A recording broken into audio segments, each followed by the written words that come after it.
That's all right.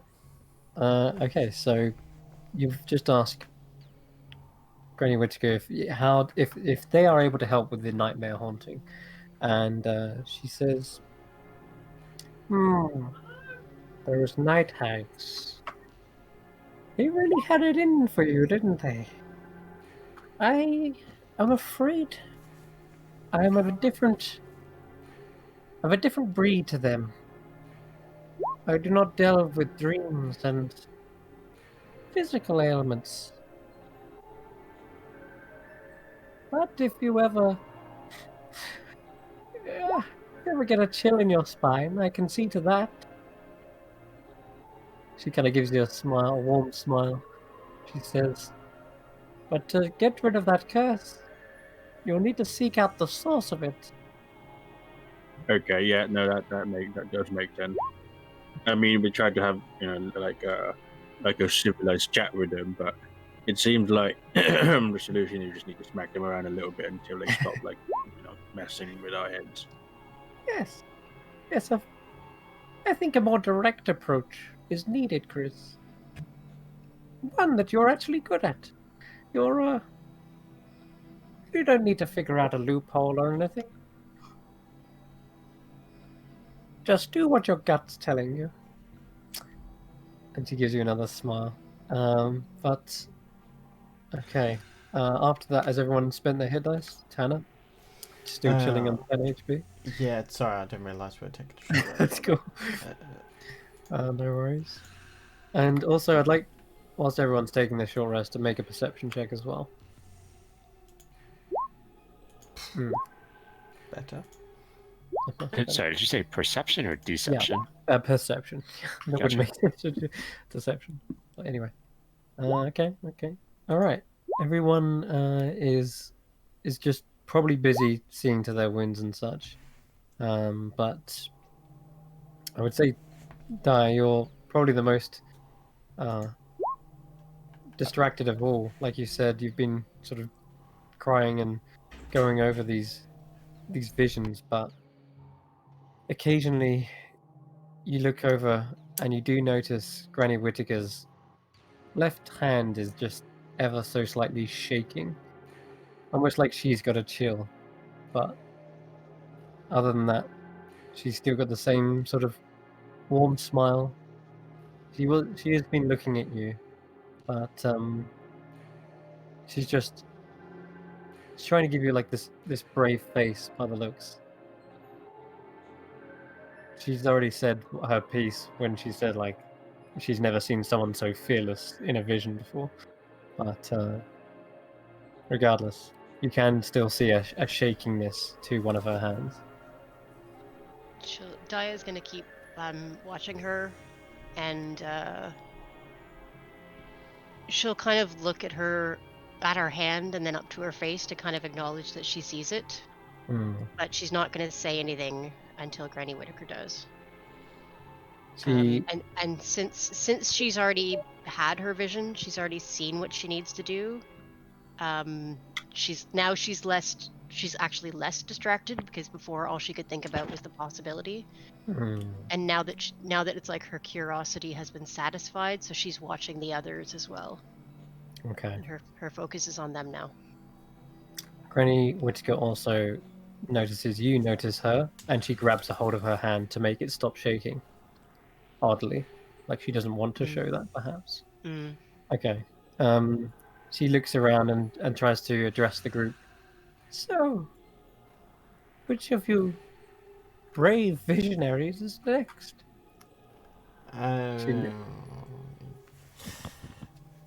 I'll look to Grizz and Ember. Right, okay.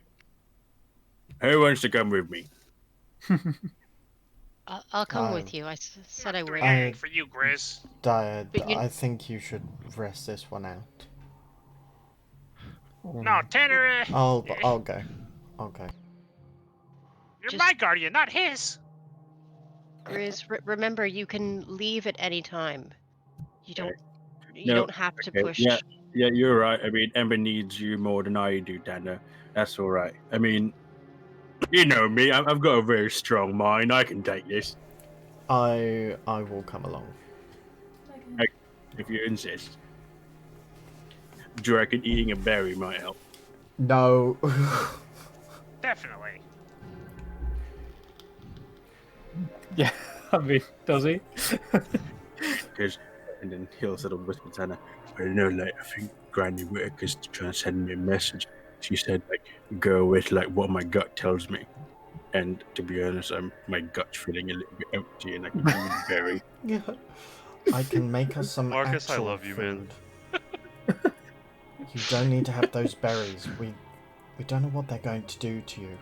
And especially if you're going into another unknown place. We don't exactly want to have the disadvantage now, do we? Last time I could hear people's thoughts, but what if that made my brain, like, really strong?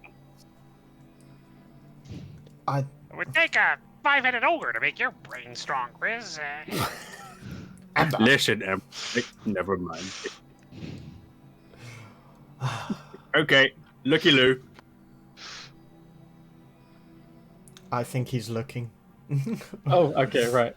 I thought that meant I'm down a berry. Okay. So, No.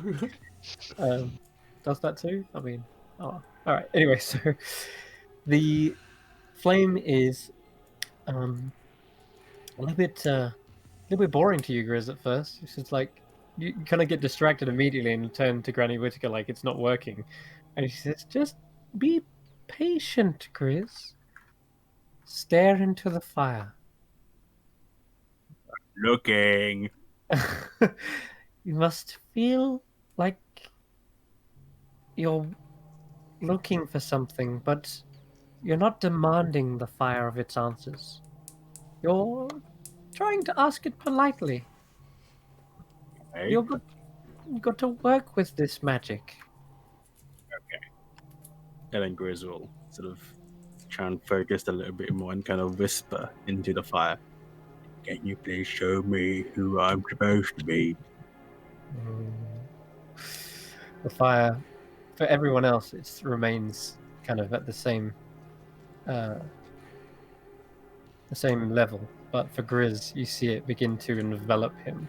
You see this fire roar up and pulls you in. A cold hand reaches from it and beckons you, and you're pulled into this vision. Ooh, okay. This is going to be strange for Grizz to explore, I think. So, Grizz. You begin by, let's say, a simple stroll. Going down a long corridor once again. This corridor is one similar to the one you had in your nightmare, but this time it feels like you're going to get answers rather than be tormented. At least you hope. And as you open up the huge set of vault doors in front of you, push them open, instead of seeing all the usual horrors and nightmarish creatures all caged up, you instead see what looks to be more like a garden, a sort of open space with natural environments. It's like a zoo, but without any cages. They're just. I'm trying to picture that scene from Magical Beasts and What to Do with Them or something. What was that one? That movie, Mythical Beasts and Where to Find Them. That's the one. Mhm. Imagining that, where they're just sort of all in the open, and they're strange mythical creatures. They all seem to be, well, look to be mishmashes of different creatures. So, what you would know as the mythical creatures, like chimeras. There's a griffin sort of flexing its wings, and it looks over to you. There is another smaller creature with antlers and a furry, round body. It's Ivan. Ivan's sort of like hopping around in here. And there's larger creatures, more like scaly ones with 6 legs, basilisks, and They are currently sleeping. This one sort of like laying on the ground, but all these different chimeras are sort of moving around or in their own little biomes in this place. And yet the whole room, the whole chamber is sort of in the same sort of shape as what you imagine the halls, Geralt's halls to be earlier. It's hard to imagine it looking like this, but you feel like you are here. It's just totally different, this menagerie. And you're pushing your way through, trying to find something, trying to find answers, or maybe even Dr. Geralt. And eventually you come to the chamber where you met him, and there's that huge glass panel. Except instead of a glass panel, there is this kind of mountain, like almost a scaled down mountain, and it's as big as the whole room itself. You find yourself having to like scale up it, and you realize at first this mountain feels familiar, feels like your own home as well. And as you're getting to the top of it, it feels good to have those kind of like that rocky texture beneath your feet again. Your hands kind of like gripping the cliff face and climbing it up. This feels like you should see a familiar face at any moment. And just give me a moment real quick.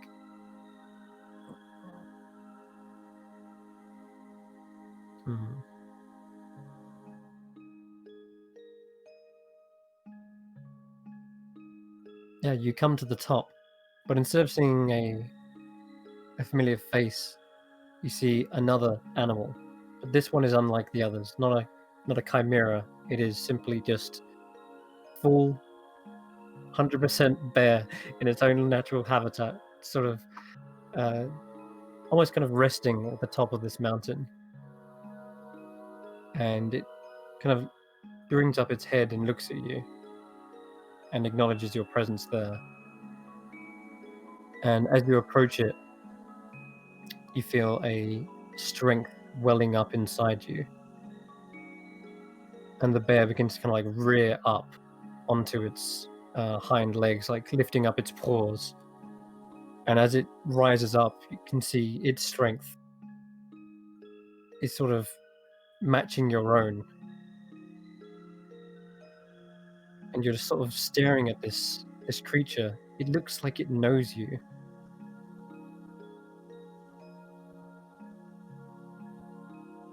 It looks like it understands what you're seeking.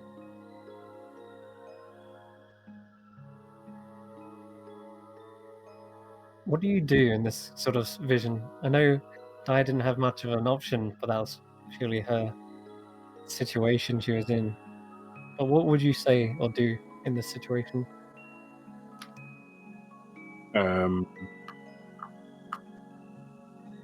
As it kind of squares off up against Grizz, Grizz will kind of take a stand, like take one step forward and take a stance and sort of stand his own ground. As if to say, in a way, like, you know, this is his homeland. This is his territory. Okay. It seems to test your strength, either how Grizz would imagine it likely to be, probably like a wrestle or something. There's like a show of strength regardless, and it seems to be testing you. There's this emotion washing through you, testing, are you strong enough? Not just physically, but are you strong enough to witness what it has for you? Are you strong enough to bear the answer, so to speak? And it holds out its paw, and it kind of like gestures for you to come forward. Step forward. Okay. The bear, as you kind of like come up towards it, looks like it was kind of offering you a hand, but instead the bear then suddenly rears back and slams down on top of you. knocking you through this vision into something else, something far more, well, heavy of a subject. You can see fires all around you, burning.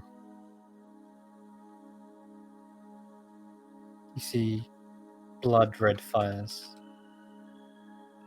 Let me just get this up. Here we go. The fires seem to be coming from a nearby woods. There's a village, and you recognize it immediately, even when it's on a blaze, even when there's smoke choking the air. You realize this is your herd. This was where the tribe kind of reared you, but everything is being destroyed.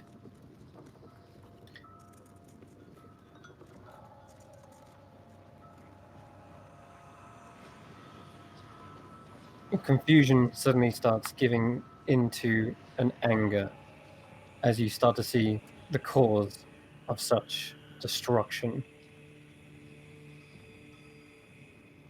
You look over the villagers who are kind of being slaughtered in number, and there are robed figures casting spells, flinging fire in every direction.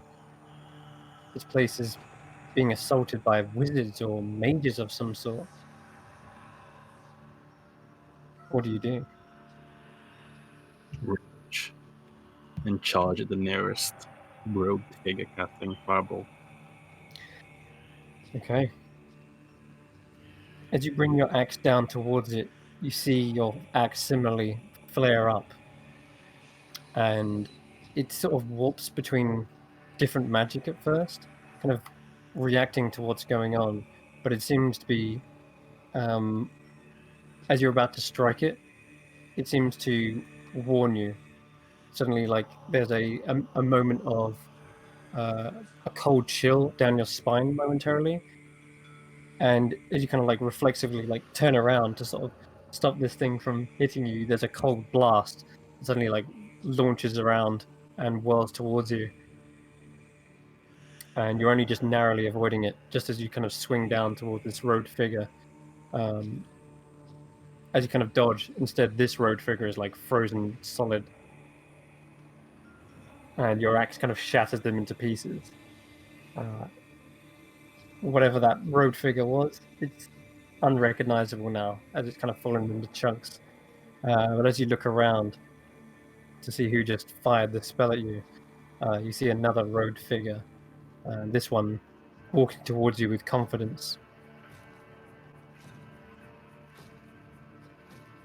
So did that other road figure did he shoot that spell at me or at the other road figure that I was attacking? The one that you were attacking was not the one casting a spell. It seems like another road figure is coming up behind you. Yeah, but that was Grizz the target of this spell, or did... Yes, 100%. Okay, then Grizz will have his action ready. There's a confusion. There's a demanding accusation. What are you doing? Get back in line. And this kind of rogue figure is like demanding that you fall in line, almost like as if you're some sort of soldier. Yeah. Damn thing's gone haywire again. And you start to see it casting another spell, again, sort of aimed towards you. When that figure ordered Grizz to fall back in line, does Grizz feel compelled to follow the order rule? Is there something that needs to be, like, I don't know, if Grizz needs to need to resist that order, or? That's a good question. In fact, I would say you can resist it, but in doing so, you can roll 2d10. Because I've been forgetting to do this. You absolutely can resist that order, and in doing so, you also take 18 points of psychic damage as you resist this mental urge to like fall in line and follow this command. And this spell that he's casting right now, whatever it is, it seems to be warping your mind again, using you, changing your rage and redirecting it to something else. Now, a quick question. Now, the way I'm thinking about this is technically the brain's a muscle, right? Yeah. I was wondering if Grizz can use Stone's endurance to try and flex his brain to try and resist that damage. But I'm just reading it now. It just says when you take damage, you can use your reaction. Like I know the bear totem doesn't mitigate any psychic damage, but No, it doesn't. I don't know if I don't know how you would rule Stone's But- endurance. Stone's endurance is just any damage, right? Yeah, when you take damage, so I don't know if Yeah, I guess you And- can. Though.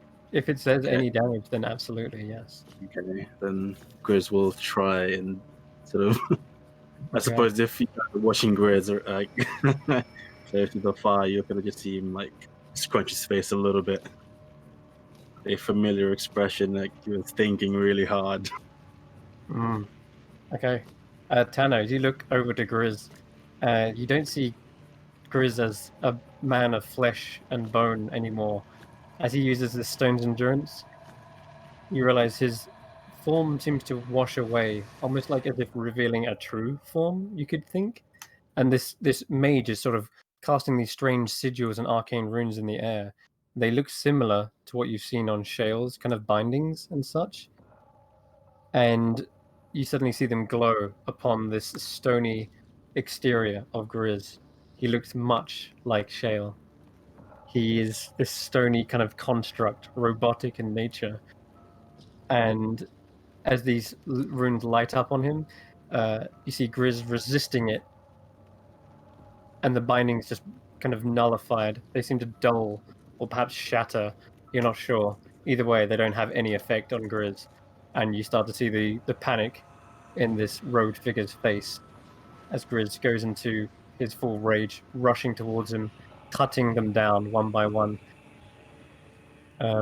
It's not long before Grizz has gone on a bloody spree, killing everything and everyone. In his rage, in his confusion, there is moments where you're not sure who you just cut down. You're not sure who is an attacker on your tribe and who is just there to try and flee, to try and defend their home. Yeah, you cut down Ember at some point during that, for sure. Yeah, 100%. Yeah.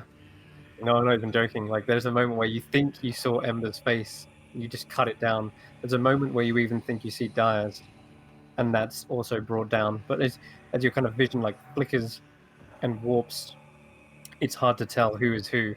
And there's a smaller road figure as well, and you've brought them down, just chopping everything to pieces.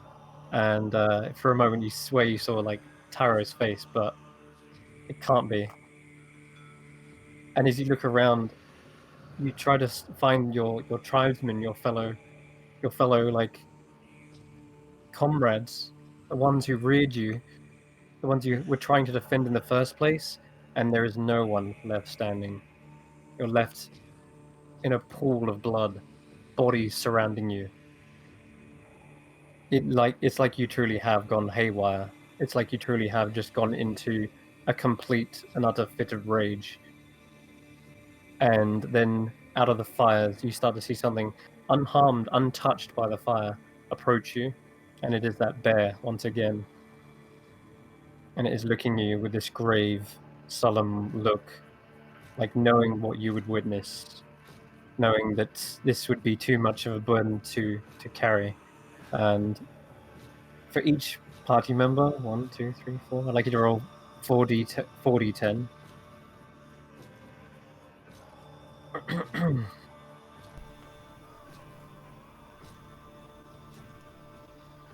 Everyone. Yeah, no, sorry, you just Grizz, you roll 4d10. Yeah, there it is. That is traumatic kind of flashes where you're not sure if you've just cut down your friends or the enemies is having a great toll on your mind. You're trying to shun it aside. You're trying not to think this is just a vision. None of this is real, but it is having a huge toll. It's 31 points of Can psychic I damage. tank some of that? You can absolutely, yes, Tanner. Yes, please. Do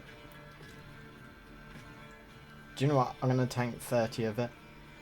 Oof. All right. Jeez. Okay.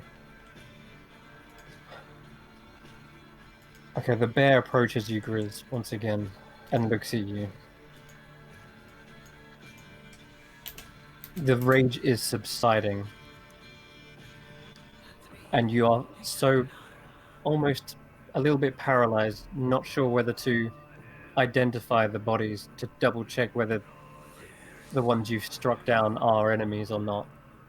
But what would you do, Grizz? What would you do? You have this moment where there's a cold hand on your shoulder trying to pull you away, but it's up to you what you do in this moment. Do you want to continue in this vision? What would Grizz do? Yeah, Ron. Okay. So the hand kind of pulls away again, and Tanner, you're taking most of this horrible weight, this uncertainty. Who Grizz is, he's still not sure, and there's this frustration that's probably being felt, like reverberating waves felt by you, Tanner, and now a fear, perhaps. I don't know. Depends how you feel. Grizz would feel a fear of what he actually would be, what he would become. I suppose how Grizz would feel is like at the realization of potentially having struck his own friends down in this vision, even though it is a vision.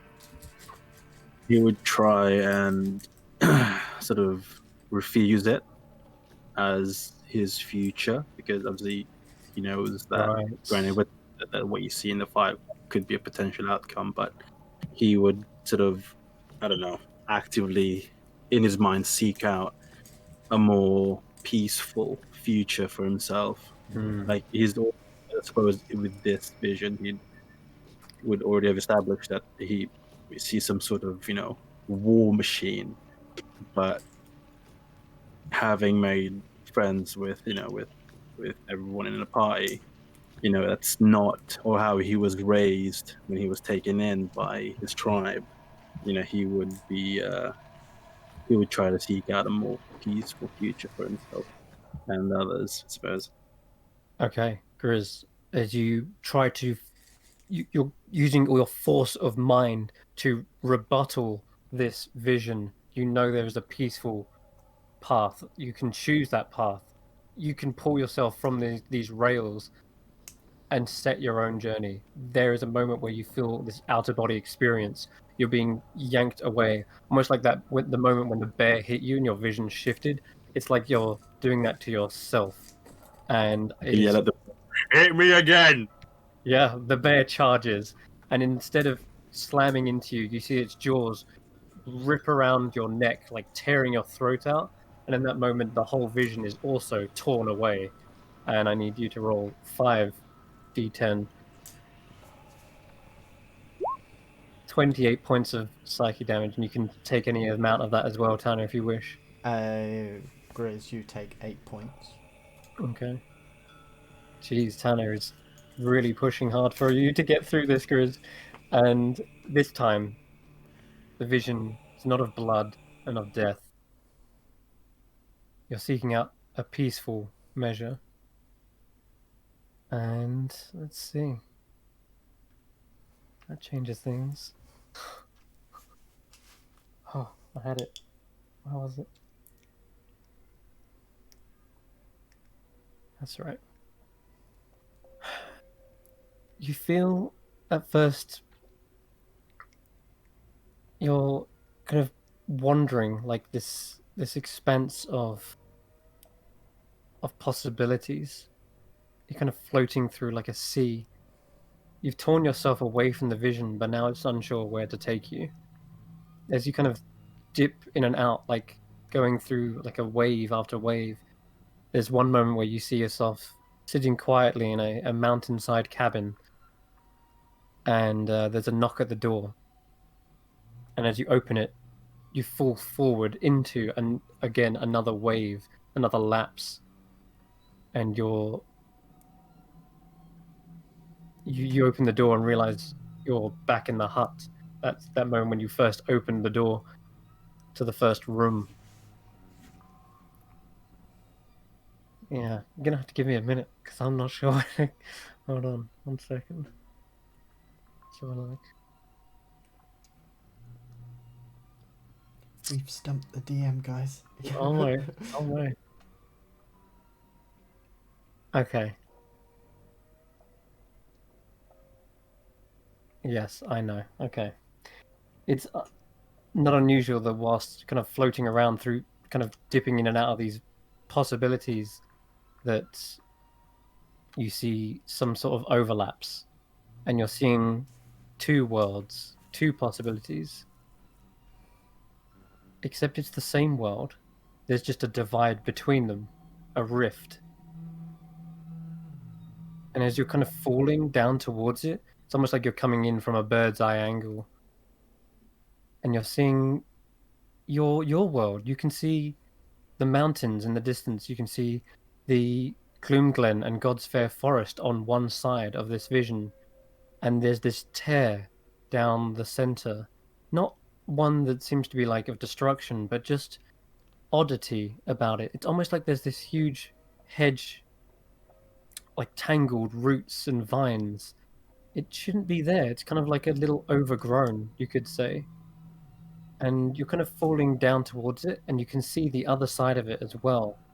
And it's kind of like this hazy twilight, whereas on your side there's this kind of morning air. It feels like it's dawn. There's this bright shining light.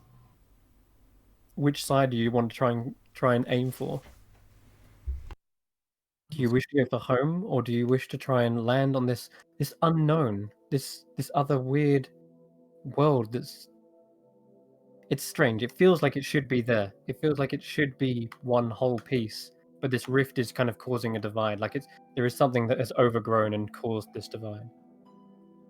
Well, at this stage, Grizz hasn't really felt like he's made a name for himself or found his, purpose before going home to settle down. So he will go to the strange new world. Okay, precisely. There is a word, and it's hard for Grizz to picture a word at first, but something is like ever something. You're not sure. That it seems like there's a whisper that the word was about to be complete as you cross over, and it's taken away from you as you pass through this rift and onto the other side. You're left standing in a strange new world. Behind you is a huge hedgerow, and it's a tangled mess behind you. Whatever that was, you have no idea what it is. It was a weird, confusing place, and it shouldn't be there. But you turn around and start to push on through this world. And you go from town to town. This place is much like your own world. It seems to obey the same laws and physicalities. But it's almost as if there was a shift in gear at some point in history, and it was allowed to take a different course. There's just different customs, different festivities. There's a way of doing things that's similar to your own, but unique in its own way. And just as you're kind of crossing by like this bubbling stream, you see a figure that's kind of like looking out, and it looks like they were collecting water or something. And they spot you. They've got like fishing equipment with them as well. And they approach you, and they have they have a poncho similar to, like, I guess, Ember's, but it's not Ember. It is, however, kind of on fire slightly. That's why you thought at first, is it Ember? And no, it's not. But it's a woman. She's got long, kind of curly red hair, and she's got Oh like my this God. headband on. Yeah, and she's got these set of hand axes at her side. She looks at you, and she kind of calls out, like, "Are you lost? I've not seen a. I've not seen someone like of your size walking around, and they're not too big. They're like slightly. They're shorter than say, Dyer, but taller than Tyra, I guess. And they've got this flaming poncho."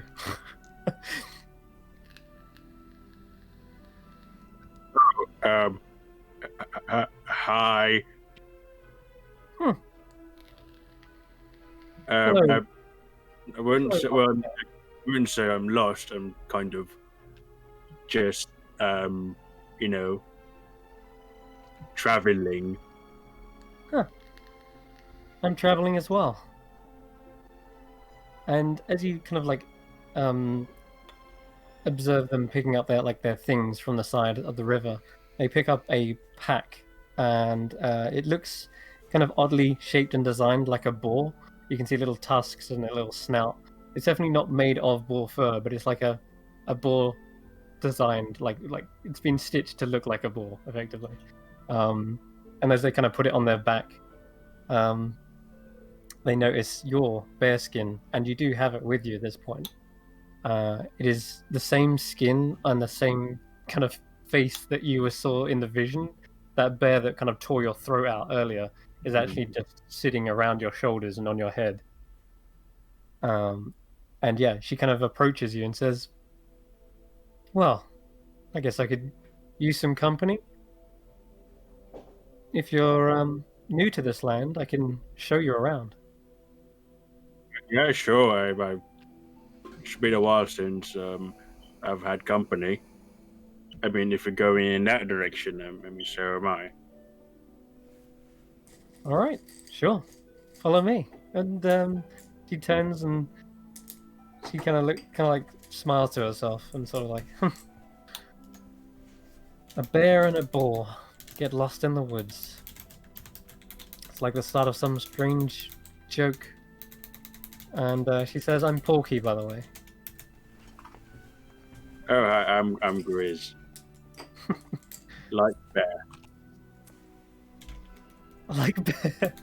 Yep, Porky. Yes, I know some of you are confused as all hell, but this is kind of where your vision begins to become very, very hard to pin down. It pushes on into so many unknowns that the flame begins to sort of die out and fizzle, but it wants to go more. It wants to tell you, but it feels like when you tore yourself away from it, you jumped too far into the future, perhaps, because Mhm.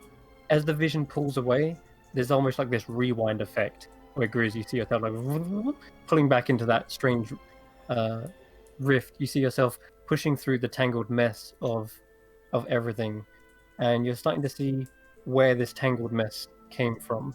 You're tracing it back as the vision's going in fast rewind. The fire is fading, and so is this vision. Give me a perception check.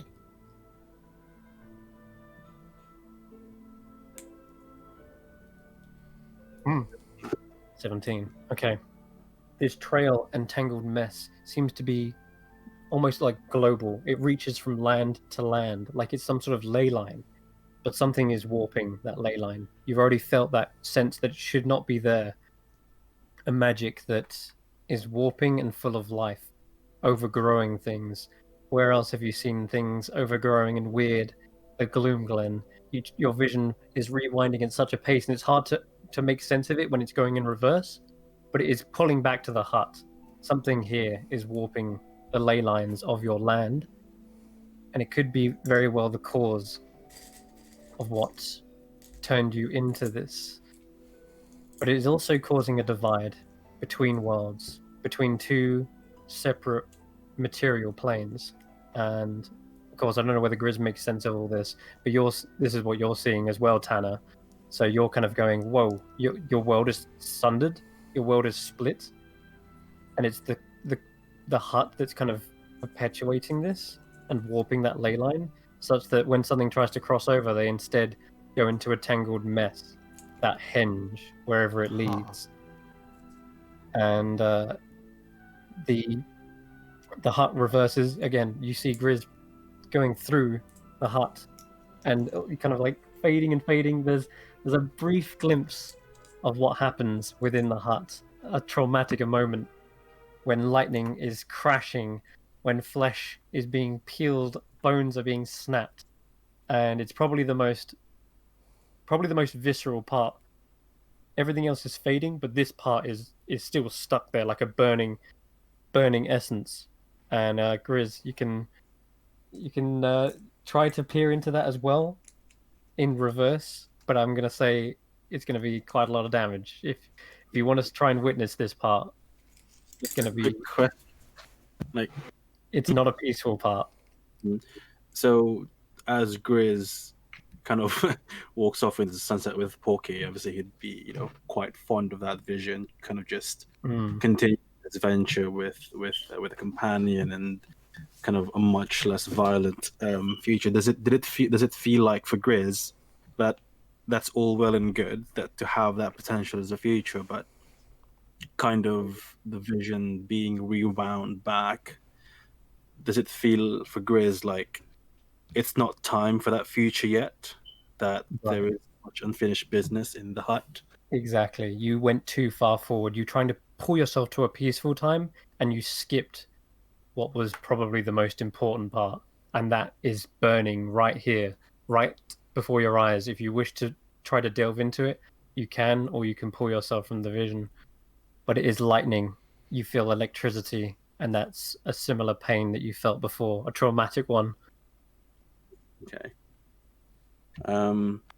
So this next vision being, as you said, it would feel like a very important vision. Does it feel very close to Grizz's revelation of his true self, or at least considerably closer to it?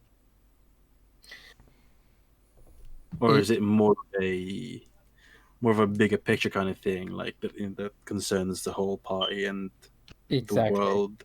It definitely concerns the whole party, and it seems like at this point it's pivotal. It's depending on whether Grizz even makes it or not. But you've already seen your future. It seems as though you do. But perhaps witnessing this, seeing what happens, could change that future. If you see this, it changes it. So right now, you have a peaceful road ahead of you. You're almost like a guaranteed adventure. But if this one thing isn't resolved, it might not happen at all. It's what Grizz is. Exactly. Okay. Or you might not even survive it. But Grizz will definitely want to see what it is that needs to be fixed or completed. Okay. Jeez. All right. You can roll for me in just a moment. Man, what was it last time? 5. Jeez, it's only ramping up. Oh, yeah, it was you can do 5. 60, 10 of psychic damage. You're just tanking everything. 25 is not too bad after all. And take 14 of that. Take 14. So you're taking what? 10 of it? You're going to 1, Tanner? Mm-hmm. Tanner, you're feeling all the pain that Grizz endures. You don't have a clue how he manages to do this, how he manages to resist and fight on. There's this urge, this will that refuses for him to kind of run from battle, and you're feeling that too. You're fighting down to the wire, and there is a battle taking place. If Tanner can reach out to Grizz, he's just gonna try and just place a hand onto his shoulder and just push him forward. Just driving. You pull back into the halls of reanimation. Instead of beautiful, different mythical beasts and chimeras, they are stitched horrors, abominations. They are not made of different animals and creatures. They are made of different people, arms, faces, all stitched together to perform some sort of all in the name of science, all in the name of progress, evolution. And at the head of this isn't your faithful strong bear. No, it is a mad man. and he pulls the strings as well as stitches the sinew. He's there, bone saw in hand, and Tesla coil in the other, like some sort of like remote. He pulls a lever and sparks surge across the battlefield. Yes, a battlefield. Your party are there, fighting alongside you, cutting down these horrors. And there, at the head of that project is some sort of creature being charged by electricity. Spider retriever. Okay, John. Welcome back. So yes, there is, instead of you, where you suddenly have this like flash, not of just lightning, but of a vision within a vision, where you were strapped to this thing, where you were being experimented on, stitched together. You're not sure. Perhaps the present self and the past is sort of merging together. Either way, this new abomination is now the height of this madman's focus. Dr. Gerolf is filled with excitement, with joy that he's able to test his new creation. And Grizz, you feel like he's done with you. He turns and says, I'm afraid, Grizz, that I've managed to upgrade the old model. I was wrong about you, Grizz. You're not the masterpiece. You're simply the prototype. Bear witness, and there's another surge of lightning as something greater, something more powerful than Grizz.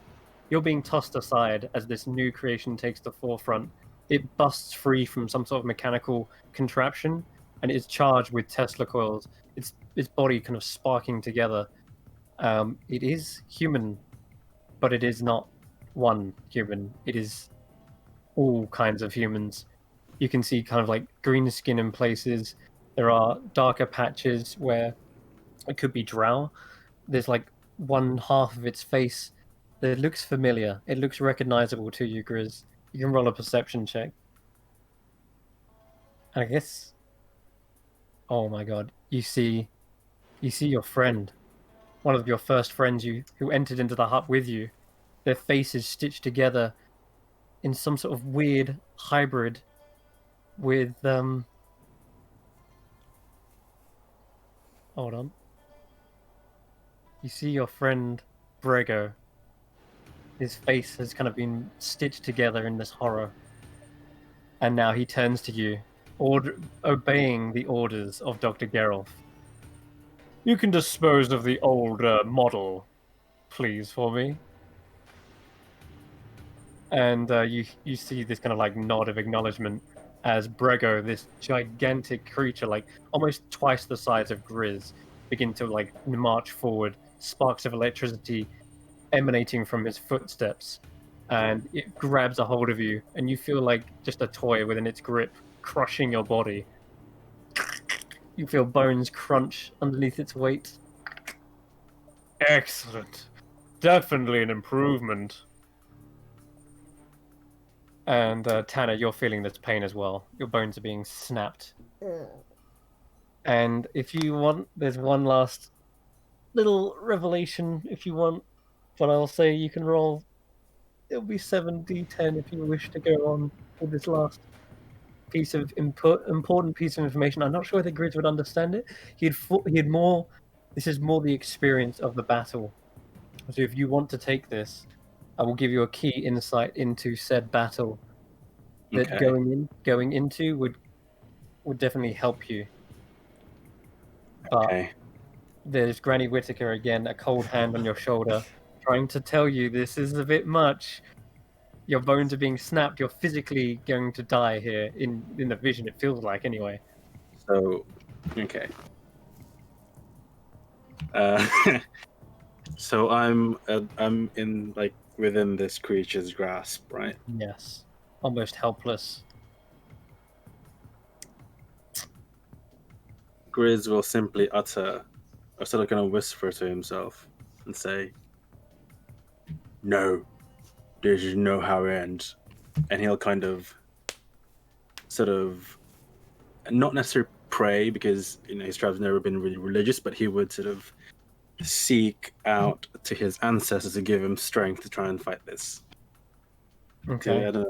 Suppose try and solicit some sort of, I don't know, anything, Okay. and he will press on and try and find the key. You got this. You can roll me 7d6. Oh, sorry, 7d10 of worth of psychic damage, and if you survive this, then. Ooh. Okay, that was a hefty roll. So, being crushed alive in the vision, your body is being broken down. Wait, hang on a Inside. second. Yeah. I have 10 temporary hit points in my character sheet, but I don't know if that's expired. Only if you've taken a long rest. No. Then no. When did Yeah, you take a long that. rest? Oh, so when did you get 10 temporary HP? I'm not sure. I can't quite remember. I would have given. I think we cast 5. 8 at some point, wasn't Yeah, it? I cast 8 only 8 gives at the beginning 5. of every day, but that only gives 5. Okay. No, it'd still be down. Okay, So- Gurge is unconscious. Okay. Wait, where did you get the 10? I'm not Really sure. don't know. Okay, either way, it doesn't matter in this moment because Mhm. either you did survive this or you didn't. Either way, the information is only going to be pertinent once you come to this point. So if we figure out where that 10 came from later and you did survive it, it's a very easy retcon because the battle here, it rages on even after your body is crushed to death and tossed aside. And you hear like even Geralt saying like, "Oh, toss it on the other pile of failed experiments." And yeah, you see Grizz like tossed onto like a meat pile, all these other body parts and dead faces are just kind of mishmashed together. No We have no regrets. need for old models.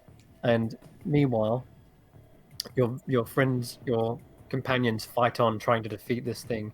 And as your vision is fading away, you're trying to see the way they won, how you pulled back from this. You know there's a future for you. You know there's still a peace, but you're trying to hold on, and you're not sure whether you've gained the experience of that fight or not. But it is lost to you. Grizz, in the real world, is pulled away, and a cold flame envelops you, chilling you to your bone and numbing those senses of being crushed to death. Tanner, Taya, they're both, Tanner, Chris, what are you guys doing? Tanner, you're just about to catch Grizz as you come out of the vision as well. You see him like falling off the stool. Yeah. Just dive behind Grizz and catch him before he hits the deck. Tanner must look pretty bad, or does he not to us, Chris? Tanner is sweating and he is Yeah. bleeding through his eyes and his eyes? nose. Yeah. By Raziel's, asshole, what is going on here? Tanner's just looking down over Grizz and is going to.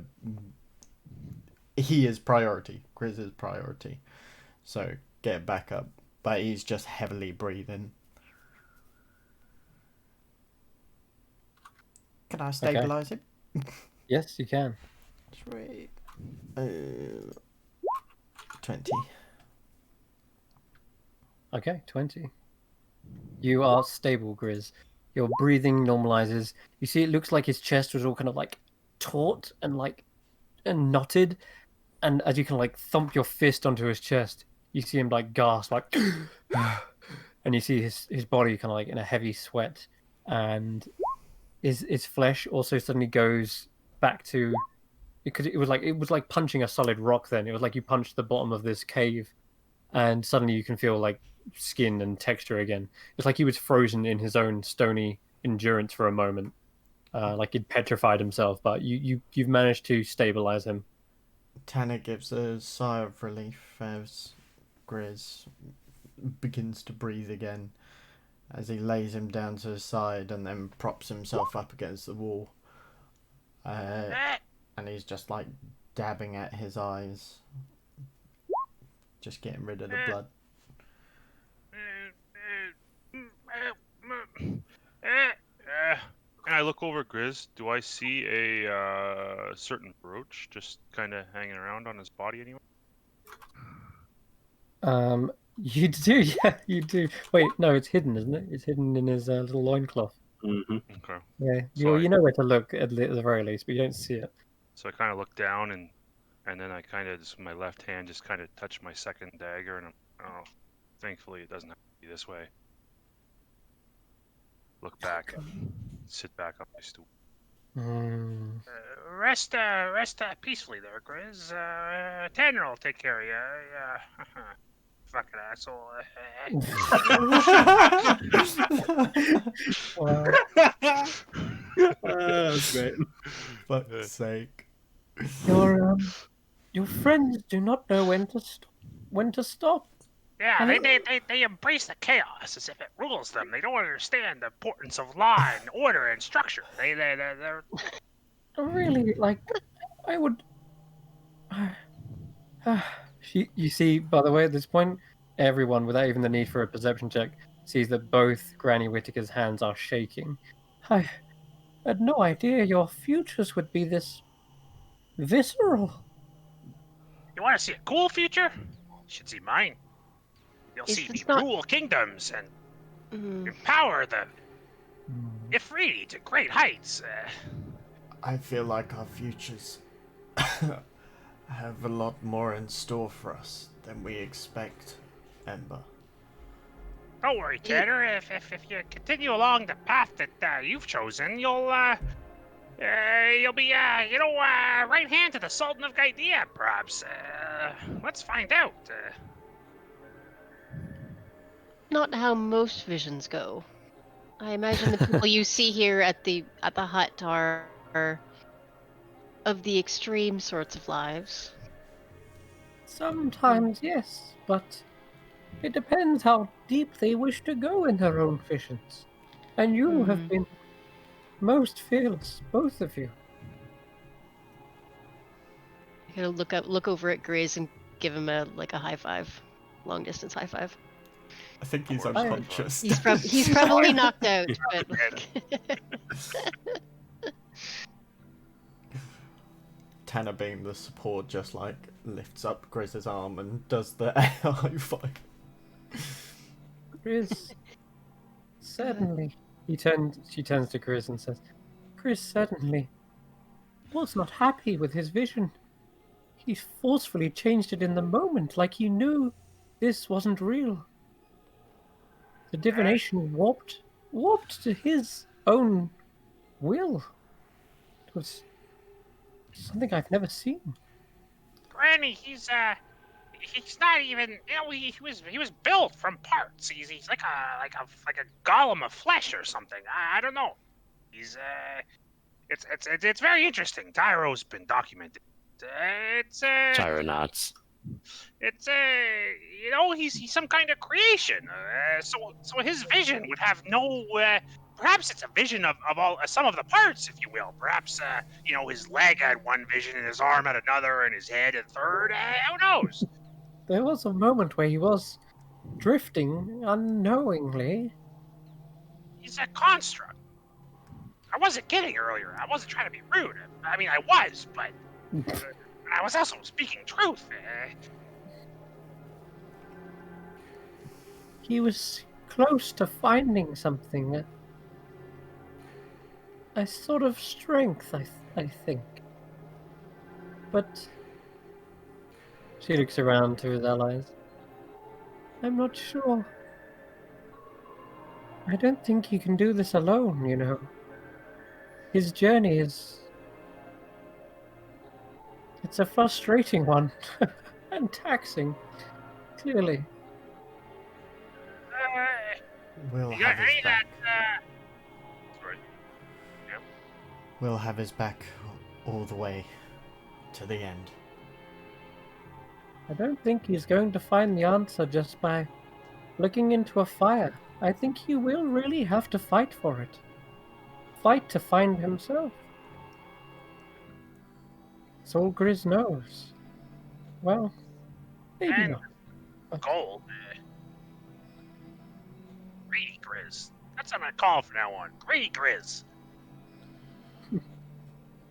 Tanner kind of like his eyes are heavy and his head's kind of like lolling to the side, but he still manages to raise his head up and give Ember a glare. Now that you've exhausted yourself for the one who's not even, a wildland explorer, now you can't even help me with my own. Tanner, what is this? You look like you've been punched in the face by Daya multiple times. Like, you got blood all over yourself. How you gonna help me through my vision? My eyes kind of switch to Dyer, and then I roll my eyes and drop my head down. Daya, I can't have her come with me. She's seen some things. Tanner, Sorry, I'll just kind of give a bit more context to that. He looked at Dyer with kind of like a really look. Like a, yeah, Yeah. yeah. And I'm kind of rolling my eyes back at Tanner, going, "This guy, right? Can you believe it?" Yeah. Always with the trouble. Nothing's good enough for Ember. Well, maybe maybe you'll let Tanner take a little rest, and I'm gonna hand Tanner my last healing potion, if he wants it or not. And I'll say, anybody else want to go? I'll Granny, put that healing potion straight into Grizz. Okay. welcome Oh, back. 2d4 plus 2.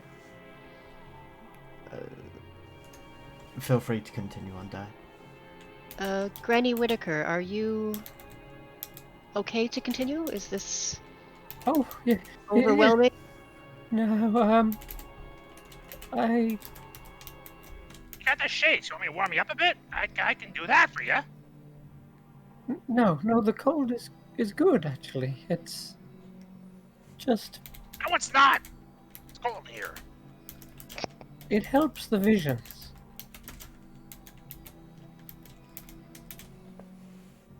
Is there something we can do to make it easier for you?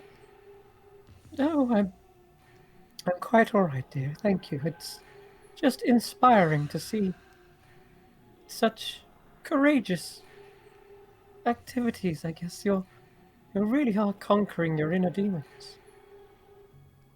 Well, we've been through a lot together in the short time we've been here. Trouble makes for bonds. She nods and looks to the others, Tyro and Ember, who are in a more of a state to perhaps delve than the others. Do you wish to see your own? I don't. Sorry, Tyro. Go ahead, John. No, go ahead. You're second first. I don't like uncertainty and chaos and questions. I like answers and law and things lined up properly. When I, cast my magic sometimes, I get these odd results, and maybe we could look into that, or I want to know too that the things I'm doing here, despite the recent shadows, are leading me on the path to glory and greatness. My family has let me down. They were supposed to be so strong. And the blood, the gift that we've been given, they've just cast aside and not made use of it. We should be ruling. The Cindermore family should be sit on the thrones of Idea and get me. Although, make our do, but we should be calling the shots. Really disappointing, my parents, really. Yes. So I'm Perhaps saying, some answers would be nice. Know how this is gonna go. If this is worth my time. I'm very busy. I can't be screwing around here if there's nothing to be gained for myself. I need to. I'm doing good work here, and I need to be rewarded. then look into the my fires, God. Ember. But you will need to exercise patience. I'm about to throw him into the fire. Your fire, your Please. own Actually, not this whole fire. That was very separate. Your own fire must match this one. This fire's cold. I prefer the. Indeed. You're hot-headed. You're hasty. You're trying to get things in order. And in Things doing are. so, It's just a matter of, the door is open. I just need to walk through it, kind of thing. But let's see what this nonsense is all about. Sure. all right. Pyro is stare- safe, right? I'm not gonna fucking start bleeding like Tanner, am I?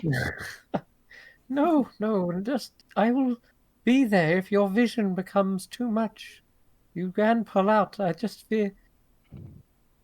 I don't. Just You don't. wanna go for a walk? You don't have to be as fearless as the others. It's okay if you're worried about something. I've been, experiencing a lot of fear. It'd be nice for a change to have that off my shoulders, but Oh, well. Yeah, you haven't got the fear of the heart anymore, but you definitely have been there, experiencing that. it'd be nice to, walk a path of glory, a path of combat. All right. You got my interest, Granny. You got my interest. Let's see. And I'll All start focusing on the fire. You kind of places some John, more. you want to go first because you did talk first. Like I don't want to take over. Does Tyra want to go next, or should we go with Ember? Guys, do you want to take, maybe let me and Tanner take another little breather? And maybe we can help you with yours as well. Tanner, Oh, no. my chosen, he's my shield, my right hand. But Grizz, you just come into my vision and take my glory as you take my gold. I don't want you around in this. Oh, no. I was actually talking about Tyra, but okay. My bad. Yeah. Okay, Marcus. We understand each other, Grizz. And I don't know about me taking any of your gold because whatever your gold. Well, to be fair, if you had gold, it probably belongs to me anyway. But it No, it doesn't matter. You're Why just don't a hill giant. I'm a sultan to be, Grizz. The gold is mine. Well, you're definitely insulting. Oh, Nice one. got it. Got it. God damn it.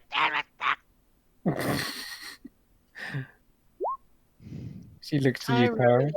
if you still want to go, I'll go with you. I've recovered enough, and well, Tara will think about that, and you're saying this as he's like writing. He wasn't in all the visions, obviously, but he's been like writing down what he's learned. He's going to reflect a moment and see if he understands whether, having watched anyone else go, whether he'd be able to muster up any sort of defenses to the psychic sort of assaults. And he's going to cast let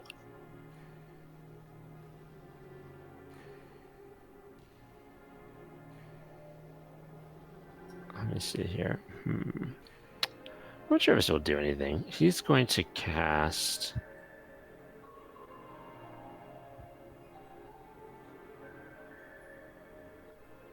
protection from evil and good. Under the thesis that he's under a thesis that he's sort of like embarking on a journey, and there will be various challenges along the way, and some of them may be of the sort that would subject his mind to assault.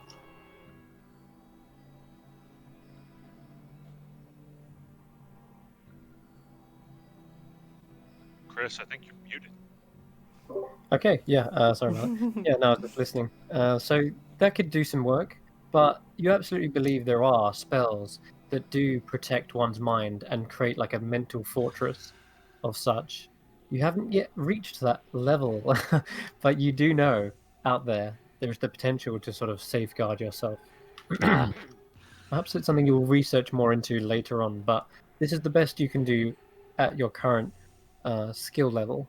And so it's some sort of peace of mind, perhaps. We'll see if it comes into play. But protection from good and evil is cast on yourself. And, okay, which of you would like to take the vision first?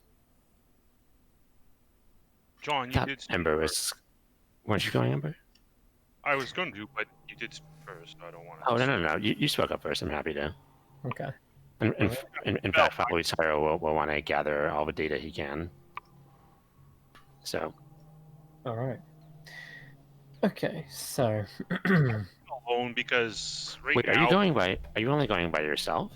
it seems to be. I'm gonna have to because Ember right now isn't. Oh, Tyro will go.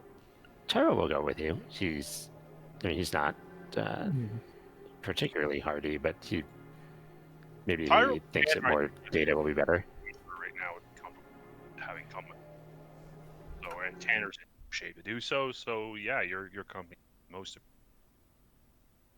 Well, Okay. what if we took another short rest just so, we can, like, Grizz still has 3 hit dice left, and that would, I think, amount to still a fair bit of. We would lose John's spell that way though, but. Oh right, okay.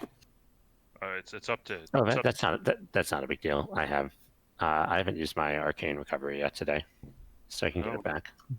Good short rest. Use the arcane recovery.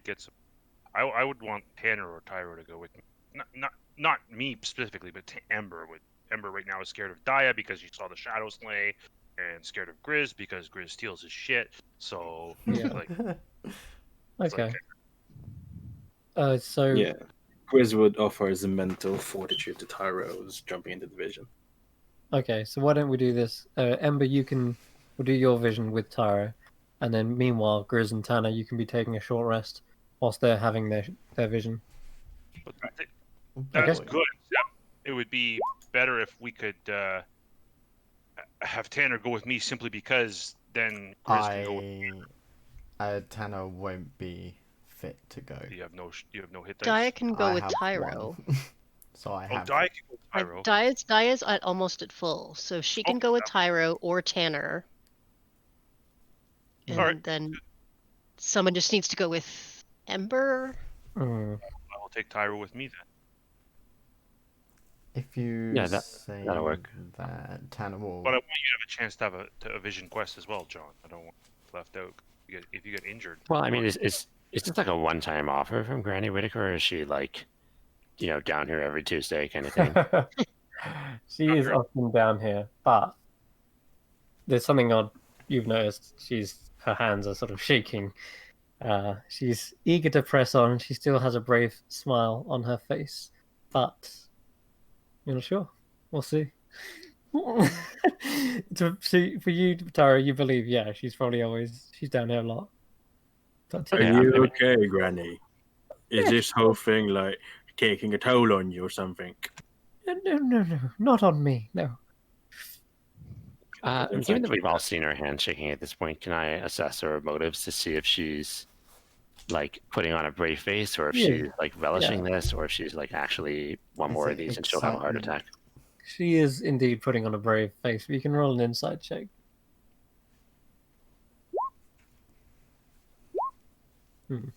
Yeah. No, she seems happy to go on.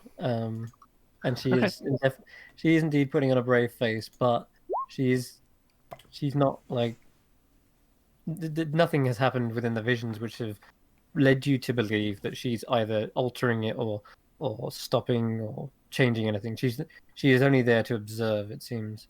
But well, in any case, like it seems like you I don't know, maybe because I couldn't help but notice that your hands are a little bit shivering. And you've been really wonderful to us so far. So if you don't mind, I can sit next to you and like kind of keep you warm. Maybe hold your hand. Oh yes, please, come. I used to have a really big bear cloak that's like really warm, but I lost it, unfortunately. Yes, but I saw you had one again in the vision. Yeah, but maybe I'll find another one eventually. Oh, yes, I look forward to that. A small sign of hope.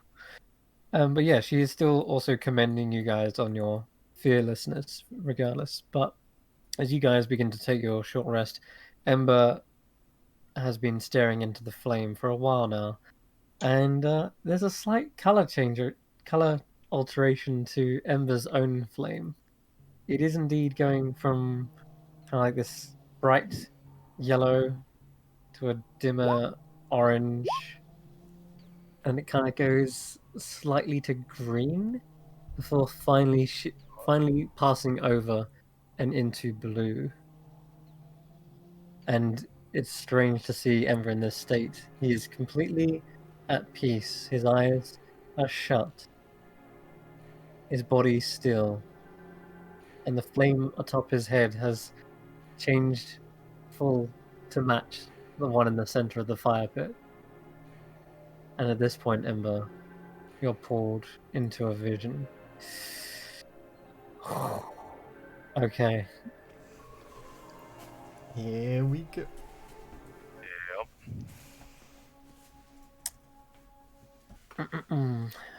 Let's see here.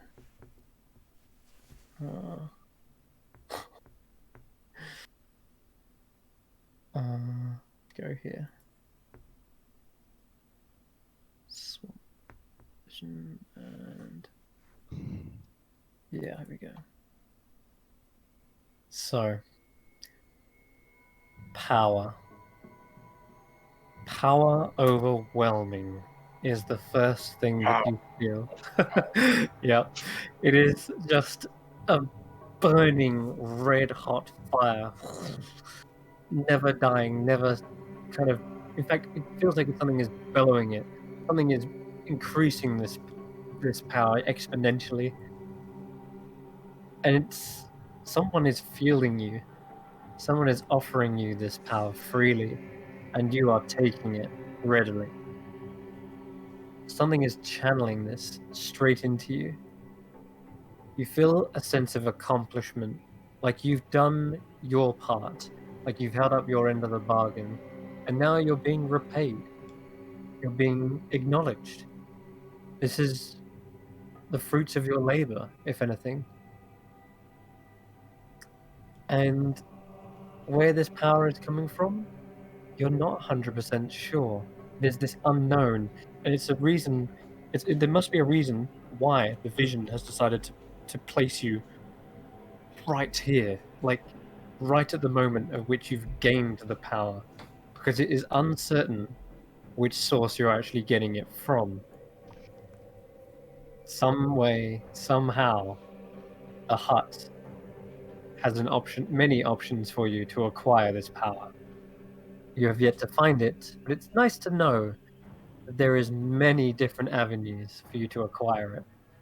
Regardless, you're drinking it in, like you're lifting a flask to your lips and guzzling this down, filling yourself.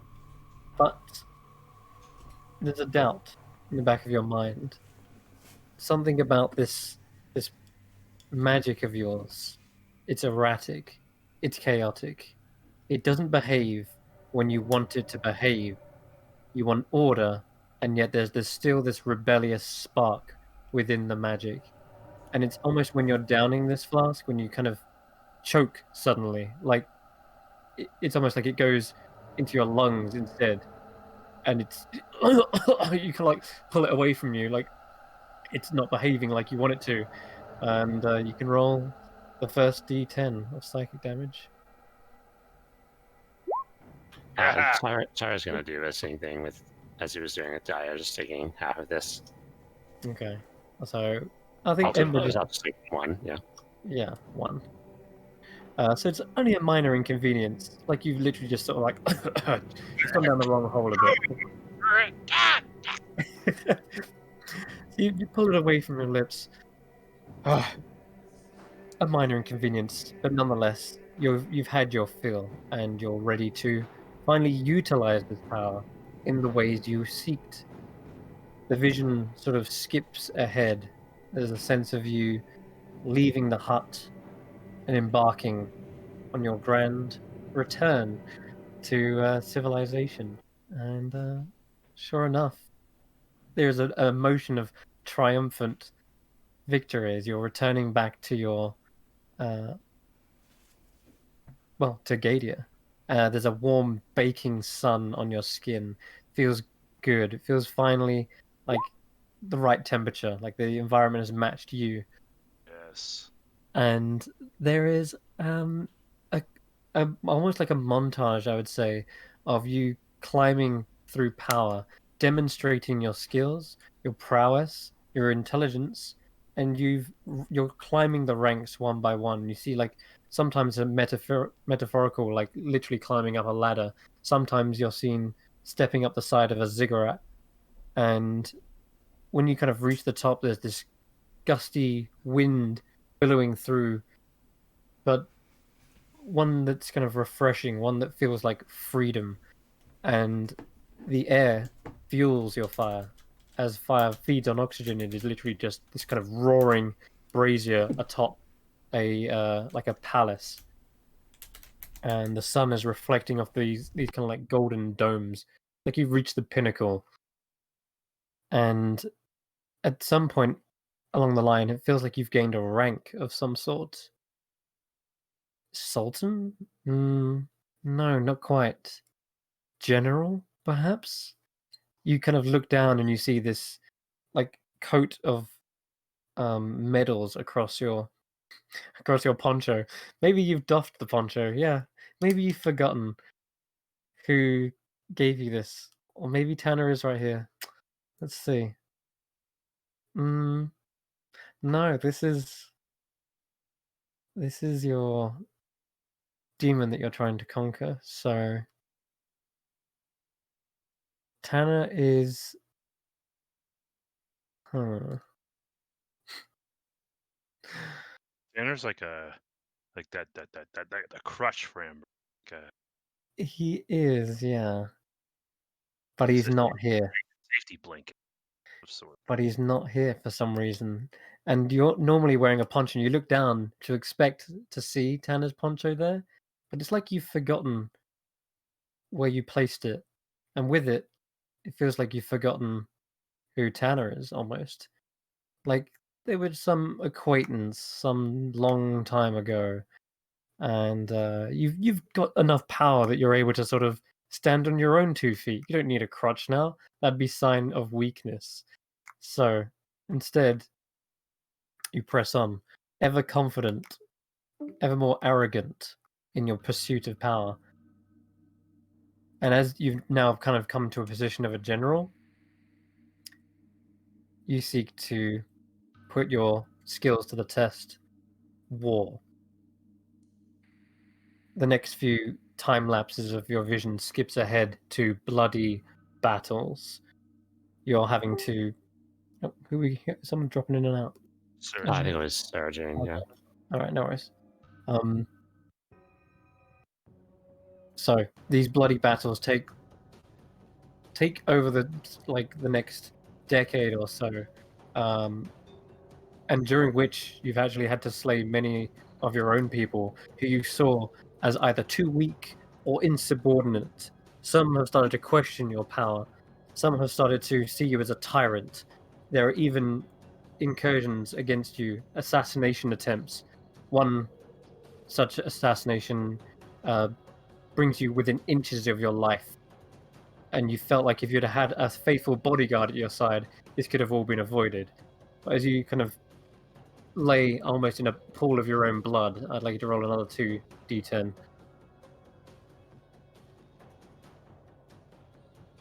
You take 11 points of psychic damage.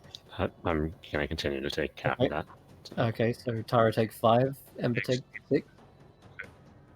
The vision skips ahead to a time where you've kind of like almost fully recovered, and your pride is a little bit wounded. How dare they attempt to try and remove you from power? They do not question your absolute authority.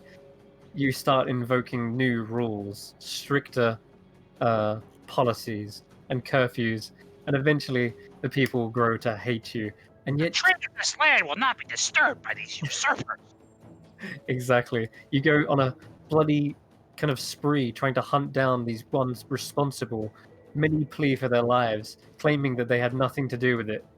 even your closest, like, advisors, you feel they may be scheming against you. A paranoia sets in, and I believe at this point, uh, you've almost lost the respect of the people, and yet you claimed kingdoms for them. You've built up this empire for them. How could they not, like, love you for what you've given them? And it hurts. You're conflicted. You're frustrated and angry at everyone or yourself. You're not sure, but this intense rage burns and burns brighter. And there's another moment where you feel like perhaps your only answer is to acquire more power. These wars, though, these wars have not been won alone, not on your own power, but by the power that you drunk. And as you go to try and take your next fill, you kind of have another like vision of like pouring this flask, this, maybe it's a lamp, maybe it's some sort of vessel. As you try to drink in, though, this time you see the liquid inside, this kind of fiery essence refusing to pour out of the bottle. As you try to shake it, nothing comes down, but maybe just a drip, almost like just to insult you. You demand of this power, you demand to refuel you, and yet it refuses. In So fact, I have the vessel in my hand.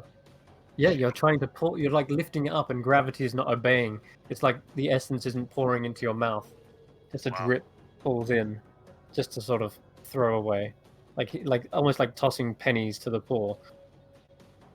And you realize you're at the height of power. You're literally the seat of the Sultan, and yet suddenly your magic is turning against you, behaving again erratically, not what you're wanting. And you can roll me a D100.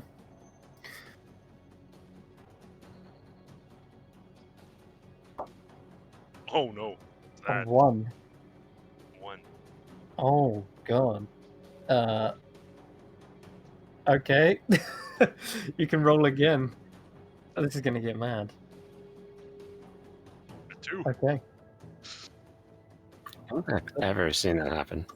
Yeah, so for the wild surge, he That's got mad. on this table at the start of each of your turns for the next minute, you re-roll. You roll on it continuously. So what happens at this point? Something starts to churn and roil within you. A magic that's so erratic, you have no idea what's going to happen. You feel sick. You feel queasy, and and 6 seconds later, you start to see things in front of you, like a vision, perhaps within the vision.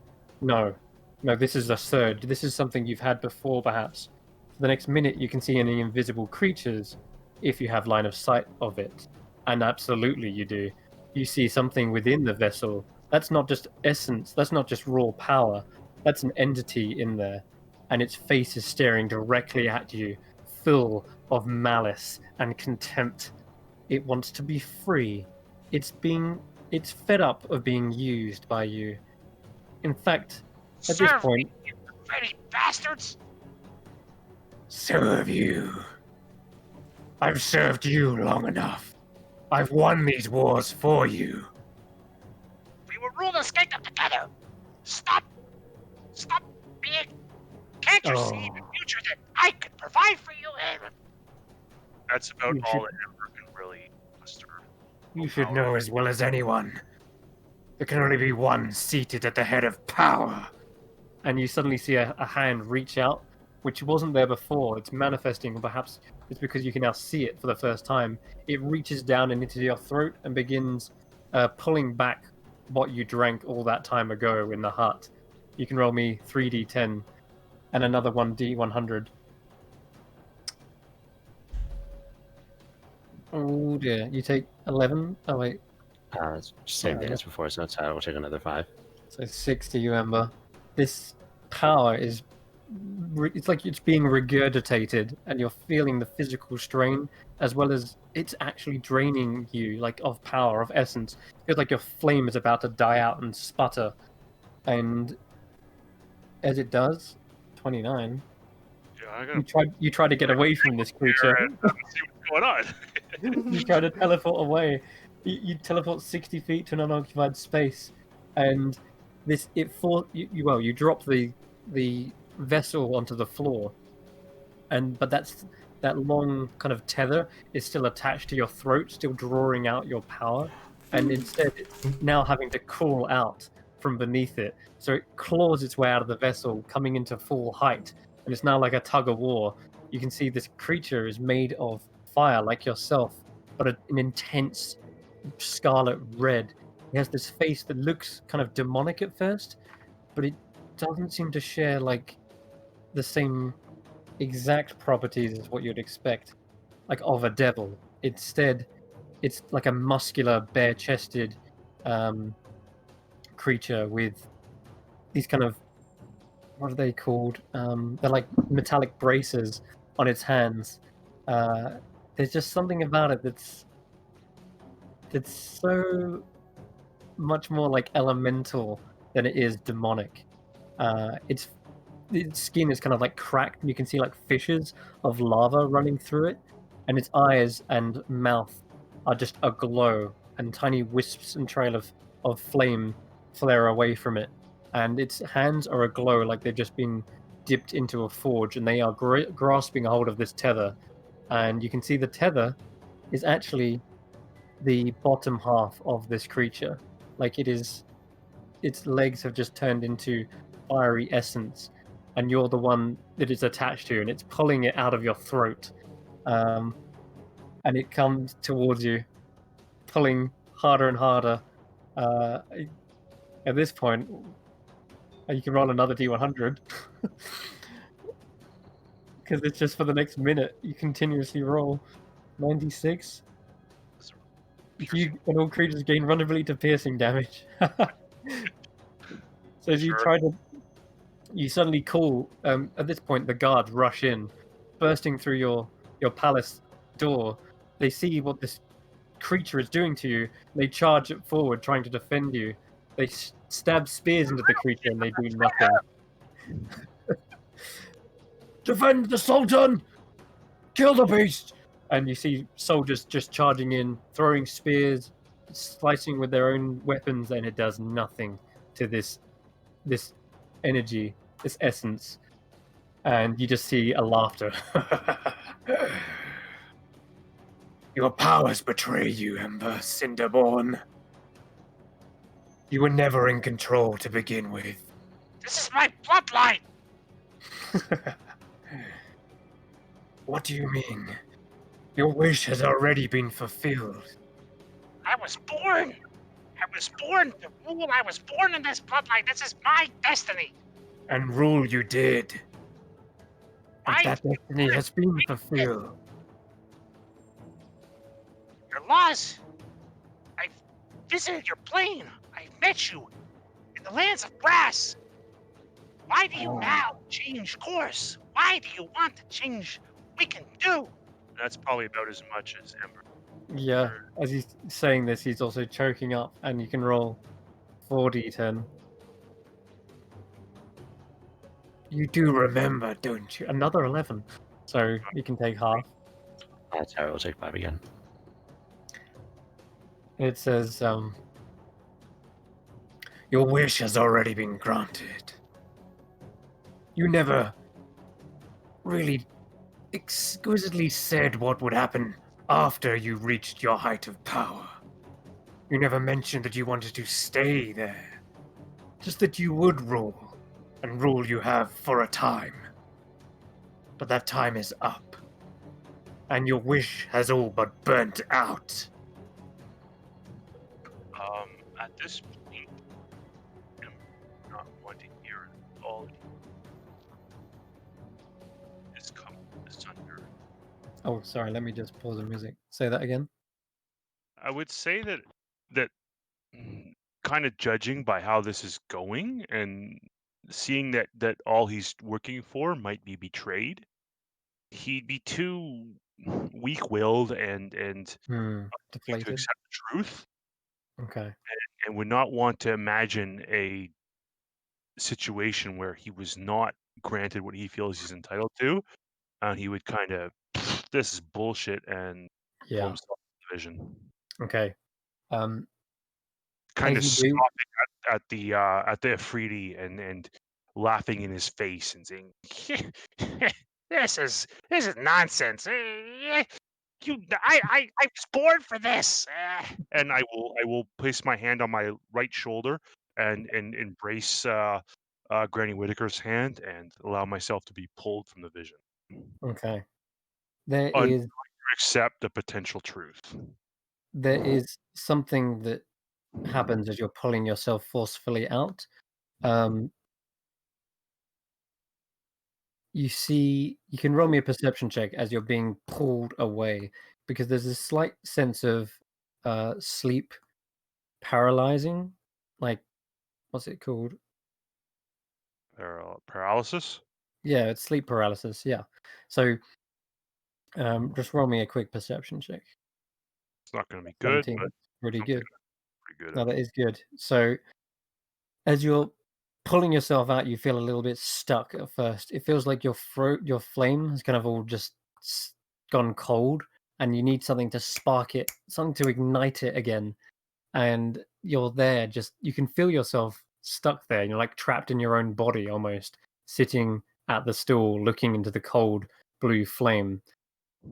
Can I? And yeah, I still have my fire ganassi racial. I will, concentrating on that. I will reach to the blaze and light my hands on fire and just kind of. It might hurt me, but kind of douse myself in okay, agonizer scorcher. I think it does, or whatever it is. Reach to the mm, blaze. okay, Uh, sure. and, oops, I don't know. Reach It's the burning blaze. hands. Sorry, so it will engulf me in flames. Because I'm so angry about that. Yeah, Ember cannot imagine himself as not being denied absolutely. his rights by Okay, this definitely works thematically. Then you're able to reignite yourself. As you do, you're almost pulled back into the vision momentarily, but what you see within that brief flicker of the flame is a starlit cloak, and it flashes before you in a moment, and it seems like you as you were pulling yourself out, you skipped part of the vision and you missed a part. It's like you were there, you were choking out, you were dying, and then the Afriti sort of gained control again. And the moment you came back into the vision for a quick brief flicker, you see a starlit cloak and the Afriti facing off against this whoever's wearing this. You can only see the back of them. They've got like dark black hair kind of braided at the ends, like two braids. And the Afriti turns to see this individual. And the last thing you hear as the vision fades away is the faint music of a violin. Oh shit! And the Afriti is there's an emotion attached to that as well. It seems to be inspiration, but that's all I'll say on that moment. Yeah, yeah, I can hear you popping off, Cameron. But that's strange to you. You have no idea what that was, but it was like you pulled away from the vision and then slipped back in to see that one last glimpse, and now you're out. And that reached the blaze. You reignite yourself, and you everyone sees the color of Ember's fire return to that uh, fiery red and white. Sorry, yellow. Colorblind here. Yes, it is back to its normal Ember-looking self. I And there's will. what expressions on Ember's face right now? Well, first of all, let's take care of the mechanics. I imagine I damaged myself by doing that, Yeah, right? how much damage does it do? Well, let's do burning hands. It's 8, so it'd be 4 points of damage if I burn myself Yeah, really. reduced to 4, yeah. As you see Ember just pointing his hands towards himself and like in a state of rage and confusion, and then this 15-foot plume of flame emerges from his hand, bursts behind him, and kind of singes a little bit of the poncho, Mhm, unfortunately. But at the same time, immediately grabs for the poncho, like is making mm, sure it's attacked as it's very.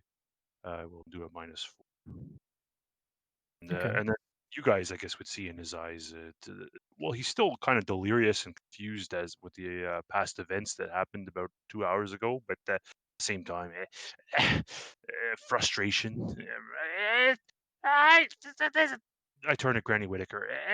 It's all lies. This is all hoax. This is stupid.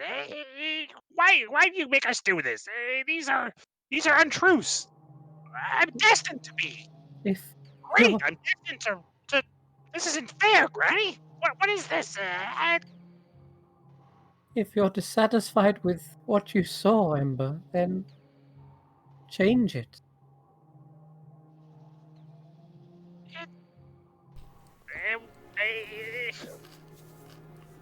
What did I you see, don't Ember? know how. Change it. There's nothing to change. I'm gonna find the lamp, Granny. I'm gonna find it, and there will be no betrayal. This is a hoax. She is no longer smiling, kind of like a warm smile anymore, but she is, her hands are still shaking, and Grizz, you're the one like holding onto them. The hand feels slightly different. Feels it feels a bit gnarled. It feels, in fact, her nails feel a little bit longer. That's all. Are Yes. you okay, Granny? I'm doing fine. Yes, you only have. You don't look it. I think this whole thing's definitely taking a toll on you. Why don't you just tell us like what it really does to you, so we can find a way to work around it? Oh, no. It's honestly, I'm fine. Really. Please let us go on. Do you want a berry? I would love one. Yes, please, Chris. Oh Okay, no! there you go. I'll have one with you. Excellent. Share a berry. Oh, no, you can. I've got loads. You can have one for your own and one for me. All right. So you can roll a. What the heck? Which one is it? I think it's the D100. No, it's a D12. God Fuck's damn. sake, Chris. It's a D20. These are D20s, aren't they? Yeah.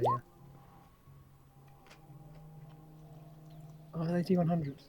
No, the D10. No, the D20s. The D20s. I remember the D20s. Okay, right. 4. You got. For God's sake. New teeth again. Did we get that last time? Oh right, okay, yeah. So I already have those teeth. You got more now. Oh my You God. grow an extra layer. Yeah, then you get these more. The ones that were like shark-like are like pushed out again, and they're replaced by even sharper shark ones. You Don't can roll move one, again. you can roll 1d6 again. I think last time Tanner got like 2. It's like his front 2 or something. It was my canines. Oh yeah, your canines, that's it. So you get another. Oh, there you go, 5.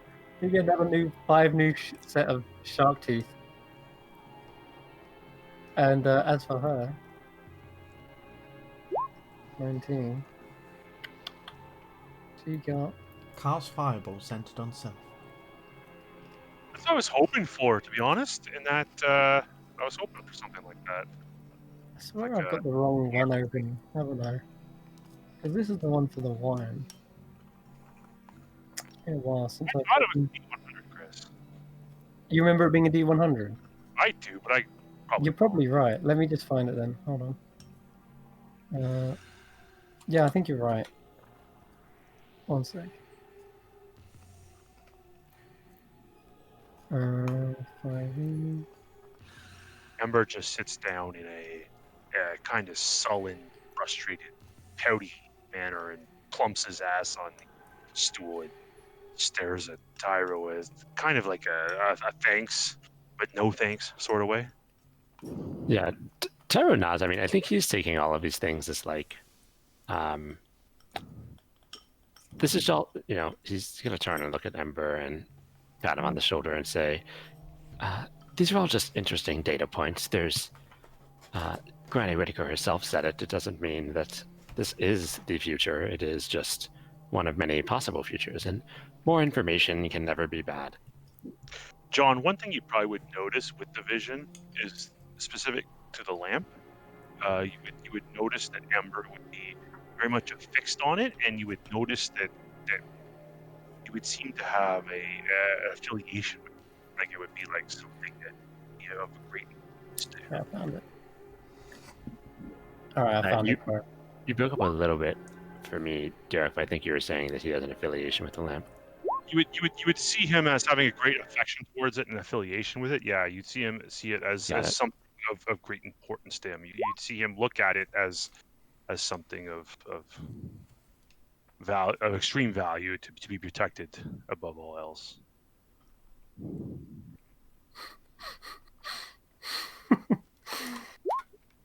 Okay. That's what actually happens. So yeah, it should have been a D100. I'll roll for her as well. Okay. So Grizz's voice becomes a deep and sonorous baritone for the next 10 minutes. Give advantage on charisma performance checks involving singing for that duration. I know how much I love you. When you put your arms around me. Oh. Ember is captivated as he enjoys this. Yes, let's have a little campfire sing-along. Tyro, if you're gonna do this foolery, I would suggest I appreciate you using some of that burden on me. Perhaps somebody go with you. Definitely, I can go with you, Dana.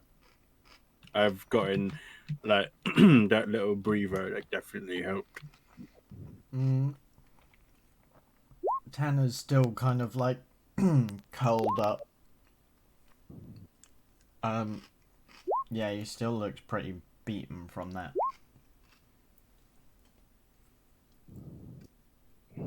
Okay. Are you actually out of hit dice? Yeah, I'm completely out. Dia's gonna ask Granny Whitaker, is there any chance we could perhaps meet you tomorrow or 2 days from now so that everyone has a chance to rest? I'm sure you have the constitution to take another 2 visions, but we are not as experienced. Perhaps a warm meal and a bath. If we spend a time, I can accompany one of you. This is all a joke, anyways. I can trudge the nonsense lies off. Just give me some time, and I could definitely, head in with one of yours if you need. Once in a while, Ember can return the favor. I guess. A deal's a deal. Well, you have it quite exactly. Give you a little time. Give everyone a little time to absorb what we've seen, heal a little from some damage, recover a little, health. I need rest. Granny Whitaker, what do you say? We wouldn't wish to punish you for the gifts of these visions. No, I'm not being punished at all. She just looks at you and she kind of puts her grey staff across her lap, and Does she appear? So you said that her nails start to grow longer. They did a little bit. Is there anything else like about her appearance that seems to have changed or sort of aged or anything? She is already very old, aged-looking individual. In fact, here's the full artwork of her.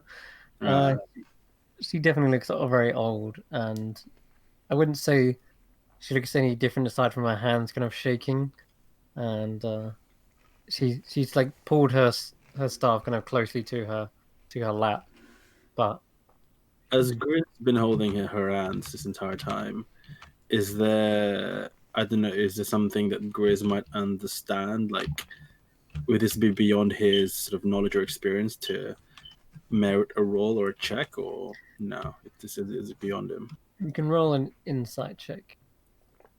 Okay.